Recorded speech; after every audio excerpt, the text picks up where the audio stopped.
Hey everyone! If you're getting the error the action can't be completed because the file is open in COM Surrogate, don't worry, it's a common Windows issue and I'll show you how to fix it in under 2 minutes.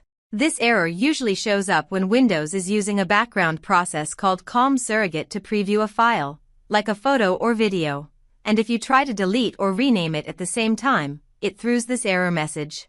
Fix 1. Close the file or preview. First, just make sure the file isn't open in any app, including File Explorer's preview pane. Close everything that might be using it. Fix 2. End COM Surrogate in Task Manager. If that doesn't work, open Task Manager, right-click the taskbar and choose it. Look for any process called COM Surrogate, right-click it, and choose End Task.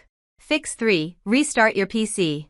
And finally, if the problem still isn't gone, go ahead and restart your computer. That usually clears any locked processes. And that's it. You should now be able to delete, move, or rename your file without any issues. If you want a full step-by-step tutorial with a detailed walkthrough of each method, I've added a separate video link in the description. Go check it out. If this helped, don't forget to like, share, and subscribe for more quick tech fixes.